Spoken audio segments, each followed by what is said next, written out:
The most important question I ever got was, what is your legacy? Not a material legacy, but if life stops here, how do you want to be remembered? What is that energy? How do people see you? This podcast series is a result of that question, what is my legacy? A phoenix is burning itself on a funeral pyre and rising from the ashes with renewed youth to live through another cycle. This fertile ash is filled with phoenix frequencies of compassion, love, forgiveness, intuition, wisdom, generosity, resilience, creativity, an evolution and involution. I've been in the ashes. I give voice to my phoenix. I share how I pioneer with ease. That's a lifestyle, a choice. I'm Nienke van Bezooijen, and I welcome you to listen and invite you to rise.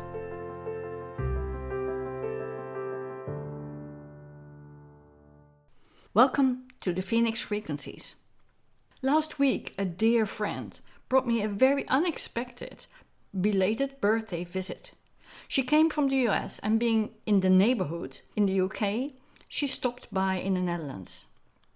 She was traveling light because it's very inconvenient to carry a lot around. I recognize that.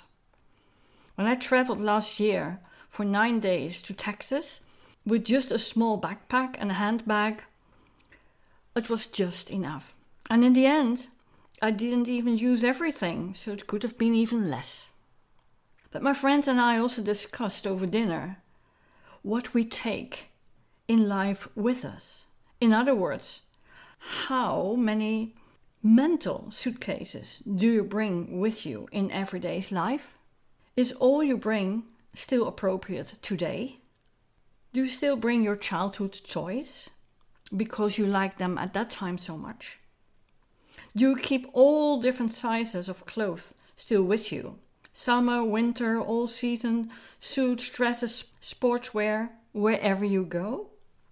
So mentally, is our behavior, our thoughts, and all we give significance to appropriate in your today's life? Or are you at a different stage in your life right now and you don't need all you carry with you? In my youth and teenager time, I was bullied and scorned at. My habit became defending myself or hiding in my own world with disconnection. I got the attention when looking after others, for example my mom or other people in need. It made me feel more worthy at that time in the world. I piled up in my suitcase what kept me safe at that time. My friend, who had a troubled, abusive childhood, had to learn the hard way as an immigrant to survive the unexpected. She took on the role of being the eldest, proving to be a strong child, arranging everything, helping mom. Now in her 60s, she has a hard time to stop proving. Always ready to make new connections, always networking, always the fear that she isn't enough. Heavy luggage of always being on the edge to keep all these connections. Always the worry about money making, living the American dream, and be successful. Only the last year she threw out some heavy luggage, letting go of the unnecessary stuff. I coached many people who became mental hoarders. Do you recognize them? Are you one of them?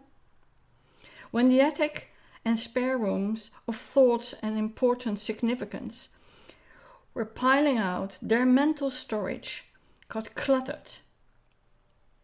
It became harder and harder to shift, so better keep it all. And then, of course, the inheritance stuff came on top of it, in their mental and physical homes as well. Even harder to let go the stuff that had belonged to mother, father, or spouse.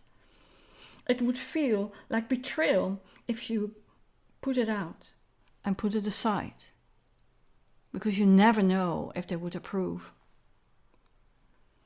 So what do you carry with you? What doesn't belong to you or doesn't serve you at the age in the here and now? Sometimes Putting it on a shelf in the meantime can be helpful, and sometimes it's even more helpful to say goodbye to thoughts and behavior and habits from your past.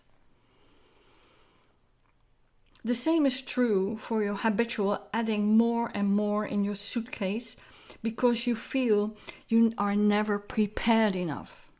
How many new courses, books, connections, networks, business do you need to add on to feel satisfied and ready to move on? How many things you have to do before you feel that you proved everything you were searching for? I got a gift, a brain tumor, and after that an acquired brain injury from the radiation therapy. So whatever served me in the past became loose ends because I couldn't access that anymore. All I tried to prove was liking putting a square brick through a round hole. Trying to keep carrying on was only backfiring me, and it still is. I needed to learn step by step to travel light. Let go of all that isn't serving me in my current life anymore.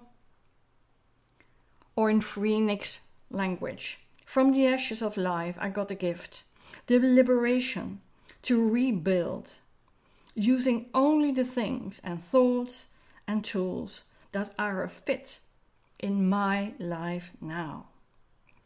So you don't need something drastically as a physical wake-up call.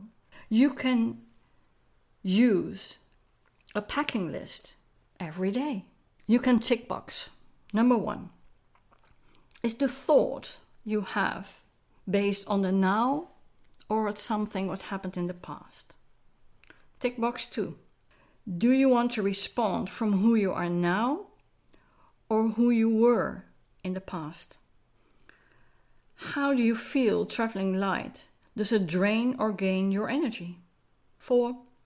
Do you need all new things or can you use and integrate what you earned already?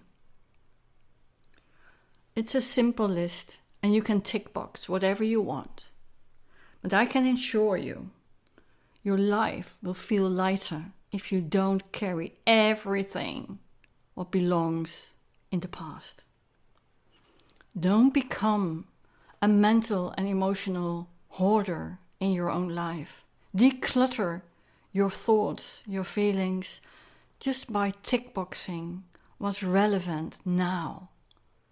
I wish you a wonderful journey, traveling light.